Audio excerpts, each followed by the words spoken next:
नमस्कार, हम डॉक्टर सापुंटी आपके लिए ले आया हूँ न्यूज़ एंड व्यूज़। आज हम बात करेंगे तमिलनाडु के एक बड़े धार्मिक कानूनी विवाद की। तिरुपुरम कुंड्रम मुरुगन मंदिर के पहाड़ी शिखर पर दीपम जलाने को लेकर उठा विवाद।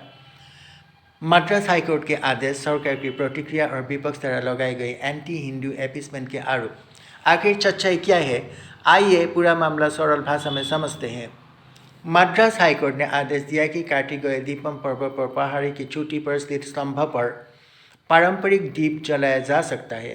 राज्य सरकार ने सुरक्षा और कानून व्यवस्था का हवाला देकर इसका अनुमति नहीं दी।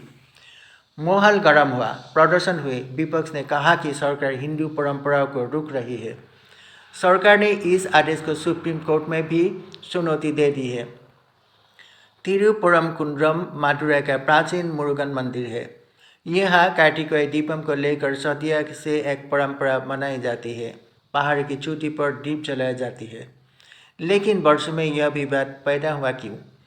क्या यह जगह मंदिर की संपत्ति है? क्या यह क्षेत्र किसी दूसरे धार्मिक स्थल के नियंत्रण में आता है? क्या इससे दो समुदाय के बीच तनाव बढ़ सकता है? यही से पूरा मामला अदालत पहुंच गया। हाईकोर्ट की सिंगल बेंच ने आदेश दिया कि पहाड़ी स्तंभ पर दीप जलाना परंपरागत अभ्यास है और पुलिस सुरक्षा में इसे रुका नहीं जा सकता। बाद में डिवीजन बेंच ने भी इस आदेश को बरकरार रखा और कहा कि राज्य को मंदिर की परंपरा और संपत्ति की रक्षा करनी चाहिए। सरकार ने 3 मुख्य तर्क दिए हैं। उन्होंने कानून व्यवस्था का हवाला दे के कहा कि अचानक भीड़ बढ़ने से तनाव भड़क सकता है, पहाड़ी पर पहुंचने का रास्ता संकरा है, दुर्घटनाओं का खतरा है। प्रशासन के अनुसार कुछ क्षेत्रों पर मंदिर का पूर्ण अधिकार स्पष्ट नहीं है। इसी वजह से सरकार ने सुप्रीम कोर्ट में स्पेशल लीव पिटीशन दाखिल कर दी।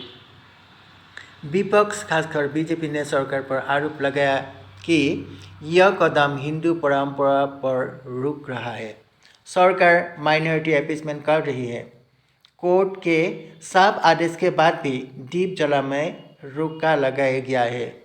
कुछ विपक्षी नेताओं ने तो यह भी कहा कि सरकार न्यायपालिका का सम्मान नहीं करता है और धार्मिक परंपराओं को सियासी चश्मे से देख रहा है। कोर्ट ने परंपरा और मंदिर प्रशासन के अधिकार को प्राथमिकता दी। सरकार कहती है कानून व्यवस्था उसकी जिम्मेदारी है, इसलिए निर्णय उस आधार पर होगा। पहाड़ी के आसपास अलग अलग समुदाय की उपस्थिति है। किसी भी एक तरफा कदम से तनाव बढ़ सकता है, यही सरकार का तर्क है। चुनाव नज़दीक है तो धार्मिक मुद्दे राजनीतिक हथियार बन जाते हैं। विपक्ष को यह मुद्दा हिंदू भूतों को मजबूत करने का मौका देता है, जबकि सरकार इसे प्रशासनिक और सुरक्षा मुद्दा बनाती है। यह एक राजनीतिक तर्क है। सरकार कहती है कि उसने परंपरा को नहीं बल्कि सुरक्षा को प्राथमिकता दी। कोर्ट कहता है कि परंपरा सशक्त है, इसलिए उसे रोका नहीं जा सकता। दोनों की अपनी दलील है, लेकिन सच्चाई यह है कि यह मामला संवेदनशील है और राजनीति इसे और तेज कर रही है। कितने लोग जाएगा, कैसे जाएगा, कौन निगरानी करेगा, इसका सुरक्षा का स्पष्ट ब्लूप्रिंट होना चाहिए।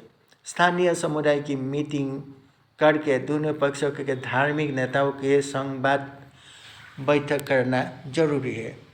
तथ्य पर आधारित सर्वे, किस क्षेत्र पर किसका अधिकार है, इसका स्पष्ट दस्तावेज चाहिए। इससे विवाद कम और पारदर्शी बढ़ेगी। दोस्त, यह केस भविष्य में मिसाल बनेगा। क्या सरकार कानून व्यवस्था के नाम पर कोर्ट के आदेश को रोक सकती है? क्या धार्मिक परंपरा को सरकार अनुमति से ऊपर माना जाएगा? राजनीति की नज़र से यह मुद्दा आने वाले महीने में बड़ा चुनावी हथियार बन सकता है।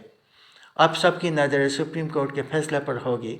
क्या दीपम की परंपरा पहले जैसे जारी रहेगा या सुरक्षा को महत्व मिलेगा, ये देखना होगा।